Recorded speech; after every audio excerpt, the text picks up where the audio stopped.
Bismillahirrahmanirrahim. Assalamualaikum warahmatullahi wabarakatuh ya. Dan salam sejahtera semua anak-anak pelajar yang saya raikan ya untuk kemasukan pada sesi untuk bulan September inilah ya.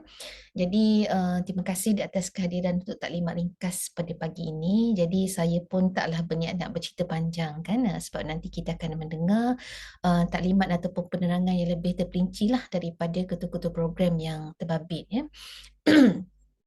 Jadi saya di sini ni sebagai wakil daripada UKMship lah ya, satu pusat di mana pusat ni lah sebenarnya yang menguruskan ya, dari segi pembangunan, dari segi pelaksanaan dan juga of course penawaran akademik dan sampailah sesedari akan berijazah ataupun bergraduasi nanti semuanya akan diuruskan oleh UKMship ya. Jadi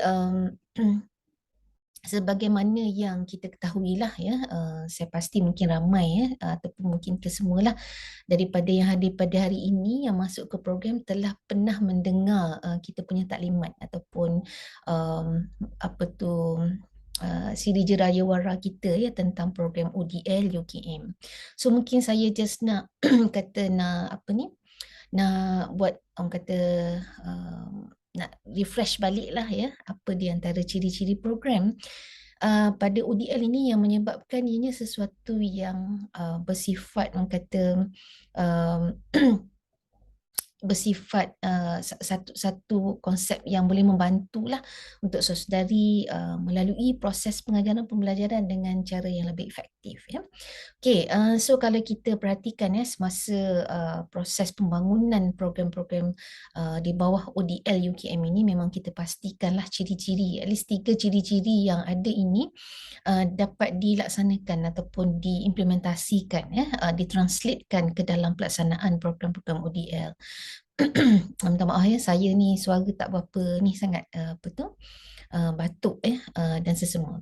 Okey, pertama sekali ialah sifat dia fleksibel. Fleksibel, jadi mungkin saudari akan melalui proses inilah akan experience sendiri bagaimana fleksibelnya program open and distance learning ini. Fleksibel dari sudut di mana mungkin macam kita dah maklumkan, nanti kita akan melalui proses pembelajaran di dalam LMS dan semua topik-topik yang ada yang terkandung di dalam setiap kursus yang saudara akan ambil itu semuanya ada modul bertulis. Dan bila masa sebenarnya untuk pelajar-pelajar orang kata spend masa untuk go through baca untuk menjawab soalan kuis, untuk terlibat di dalam forum, e-forum dan sebagainya. Jadi itu semua kita pulangkan kepada saudari lah dari sudut masa yang ada masa yang ada. So itu antara salah satu daripada ciri flexibility yang kita tonjolkan di dalam program open and distance learning. Jadi saudari boleh merancang lah waktu yang mana yang sesuai untuk diperuntukkan untuk nak go through semua apa nama ni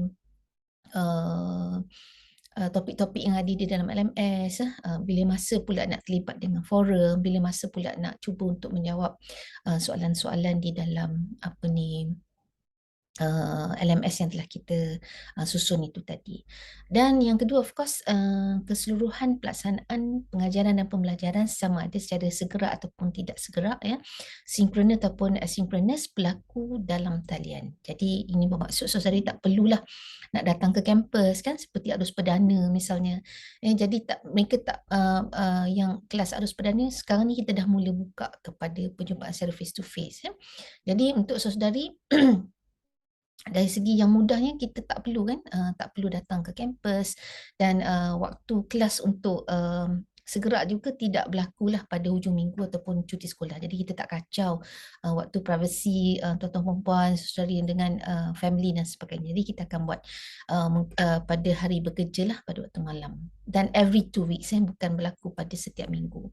Dan of course di dalam program ODL ini kita cuba untuk memastikan yang sebaiknya adalah untuk membekalkan bahan-bahan tu dalam format yang berbeza lah. Mungkin nanti saudara akan lihat di dalam LMS bukan hanya kita ada bahan teks yang berasaskan teks untuk modul bertulis ataupun modul-modul yang telah pun disisipkan di dalam LMS tetapi juga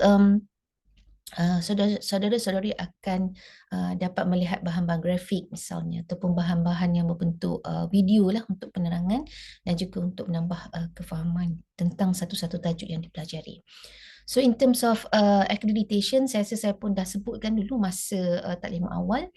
No worries, kerana program ODL UKM ini memang mendapat pengiktirafan lah, ataupun memang kita pun telah mendapat kelulusan daripada pihak JKPT, dan InsyaAllah dalam masa yang terdekat, kedua-dua program yang kita bincangkan pada hari ini, itu TESOL dan juga Takjub Pendidikan, itu Masters daripada Fakulti Pendidikan ni, kita akan melalui proses full accreditation lah apabila batch yang terakhir berada pada tahun batch pertama berada pada tahun terakhir. Itu kita sedang usahakan lah, ya. Jadi dan seterusnya, of course LMS adalah merupakan kata one stop center untuk saudari memperdalami tajuk selain daripada enhancement, pengayaan, perbincangan lebih detail semasa proses ataupun percubaan sekerap bersama dengan pensyarah-pensyarah. Dan saya pasti juga di dalam kedua-dua program ini, kita banyak memperkenalkan ataupun mengguna pakai penilaian secara alternatif. Apart from kita ada, mungkin ada yang setengah-setengah ada final exam, tetapi saya boleh jamin lah kebanyakan daripada kursus-kursus yang ada tidak akan melaksanakan peperiksaan akhir. Ini mungkin salah satu daripada perkara yang mungkin saudara suka kan. Jadi kita minimizekan peperiksaan lah, sebab kita lebih menjurus kepada penilaian alternatif yang mana lebih bermakna kepada saudari semua. So mungkin sikit saja daripada saya, mungkin peringatan lah, sebagai pelajar open and distance learning, pembelajaran pun sangat fleksibel. Kita sendiri yang akan menentukan bila masa kita nak membaca bahan-bahan, bila masa kita nak terlibat dengan soal jawab dan forum di dalam LMS. Walau bagaimanapun, untuk memastikan yang kita tidak tersasar, contohnya dah habis ujung semester dah, alamak saya tak baca apa lagi daripada dalam bahan-bahan dalam LMS kan. Jadi seboleh mungkin cubalah untuk orang kata cultivate a sense of self-regulated learning. Anda sebagai pelajar UDL harus orang kata memainkan peranan sebagai self-regulated learner. Bermaksud saudari tahu bagaimana nak memandu, bagaimana nak manage masa, bagaimana nak memastikan ada orang kata checklist. Jadi sebab di dalam LMS ni kita perlu sekurang-kurangnya 80% daripada progress yang berada di dalam kata bar yang ada dekat setiap topik tu, saudari perlu capai sekurang-kurangnya 80%, barulah kita boleh proceed dengan penilaian untuk kita bagikan skor.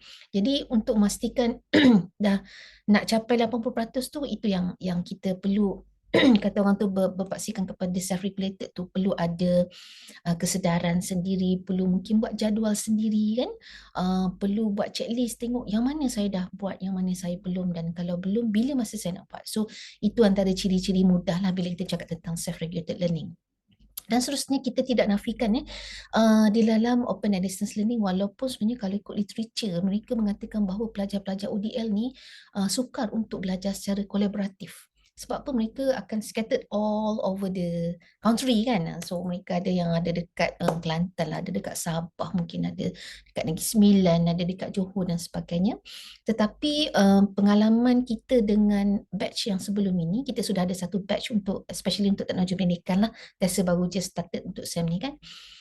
Kita ada buat satu kajian keberkesanan tentang ODL. Jadi bila kita tanya, dan mereka sebenarnya pelajar-pelajar kita ini sangat positif. Mereka katakan bahawa walaupun pada asalnya memang tak mengenali antara satu sama lain, tetapi bila diberi tugasan secara berkumpulan, itulah sebenarnya antara proses pembelajaran yang paling mereka seronok sekali.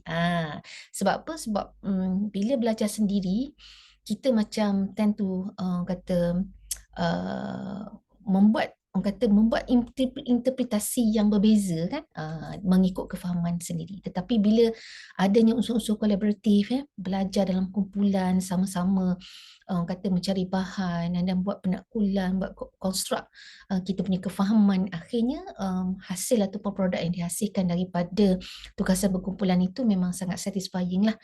Jadi saya harap pengalaman yang sama saudari akan lalui juga untuk semester ini dan pada semester-semester yang akan datang. Dan of course konsep kita di dalam pembelajaran khususnya untuk open and distance learning ini, kita menekankan kepada community of inquiry dan community of practice.